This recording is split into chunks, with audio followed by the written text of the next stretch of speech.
Segundo livro dos Reis, capítulo de número 3, verso de número 9. Partiram, pois, o rei de Israel, o rei de Judá e o rei de Edom.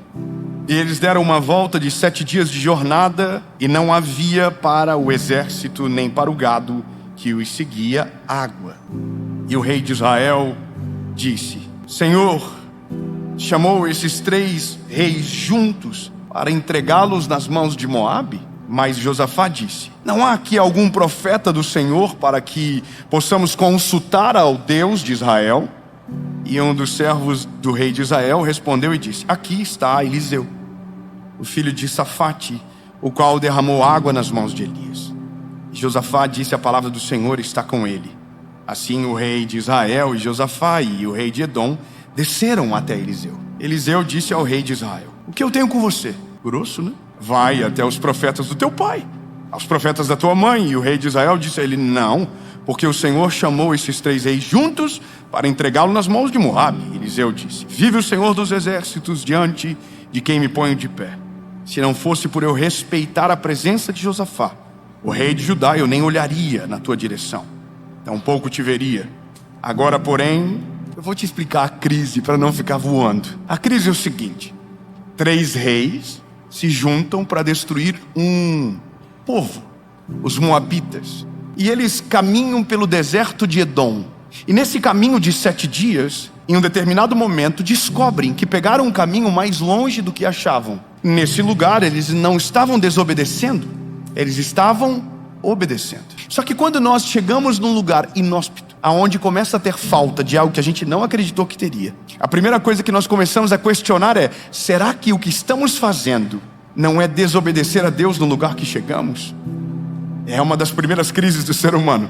Quando as coisas saem do controle, a primeira coisa que a gente tem medo é que Deus possa estar nos castigando pela decisão errada que tomamos. Então isso é uma das primeiras sensações.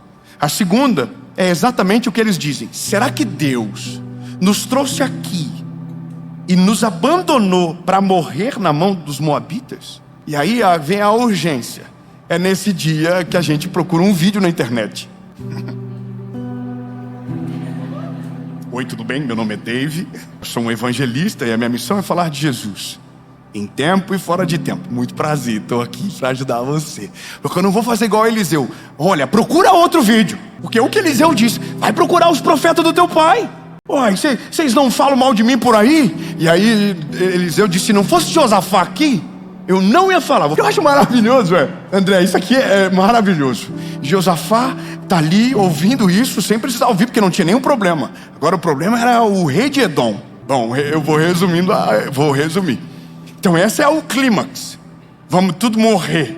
Oh meu Deus. E eles estão na presença de um profeta. Eu estou me colocando de maneira humilde, talvez como alguém que carrega uma resposta. Não que é a resposta, mas o que eu acho maravilhoso de Eliseu é que ele fala com Deus e traz a solução. E a solução não é nada que o povo queria. Veja, me entenda bem o que eu vou dizer agora. Eliseu fala para eles: comecem a cavar.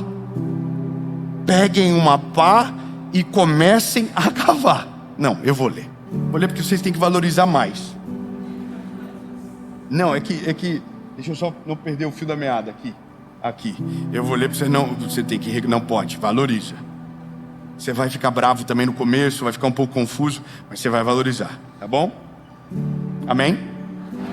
Muito obrigado. E disse ele: vive o Senhor dos exércitos diante de quem me põe de pé. Se não fosse por respeito a Josafá, não faria nada. Bom, agora porém, trazei-me o menestrel. E sucedeu, quando o menestrel tocou, que a mão do Senhor veio sobre ele. O que ele pediu? Música.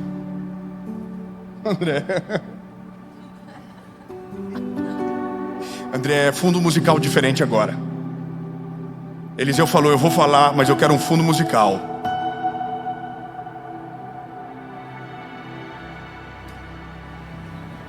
Você entende o peso do drama? Irmão, Eliseu, sabe o que eu acho maneiro? Tem gente que fala mal de gente que prega com fundo musical. Fala mal de Eliseu então. Sabe que teve um povo que falou mal de Eliseu que era careca e os ursos comeram, né? É bom não mexer. Mas a Bíblia diz que Eliseu pediu música. Música, André.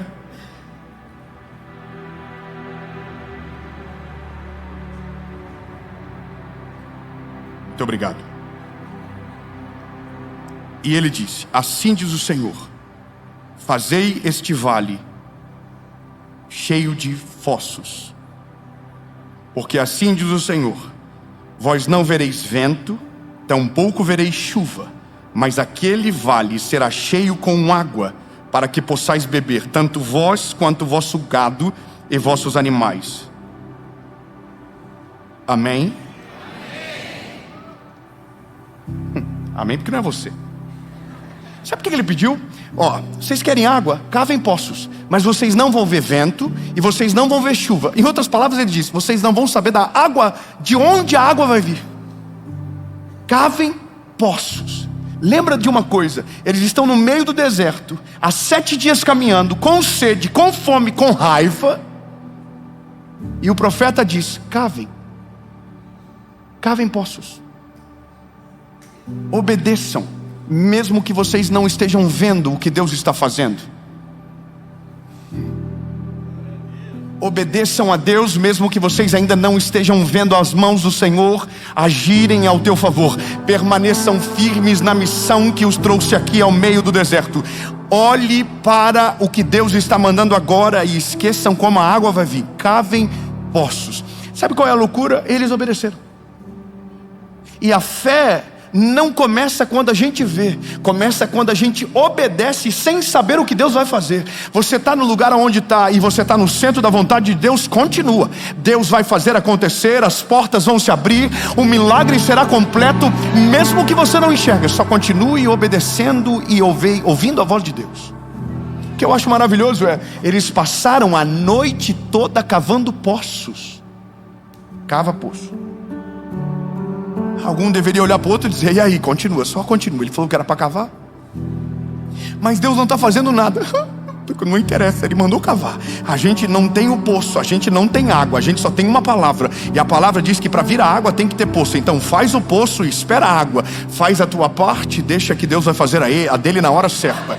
Faz aquilo que Ele mandou você fazer agora. Continue firme, obedecendo, servindo. É ruim, não é? A gente queria que o profeta fizesse assim, desce a água. Seria maravilhoso. Olha o filtro. E esse filtro aqui purifica a água. Não, irmão, é maravilhoso, porque quando Deus Ele fala, nem sempre a gente concorda. Mas falar e ouvir são coisas distintas. Se Deus fala, a gente apenas obedece. Mas agora, eu quero te pedir, curte o vídeo. Comenta da onde você está nos assistindo, da onde você está nos vendo, o horário que você sempre assiste a mensagem. Compartilha, manda para todo mundo, manda nos grupos da família, da empresa, dos amigos, dos inimigos, de um ateu. Manda aquele grupo que você sabe que ninguém quer uma mensagem de Jesus de manhã. Manda lá. E olha, se você ainda não se inscreveu, se inscreva, ative o sininho.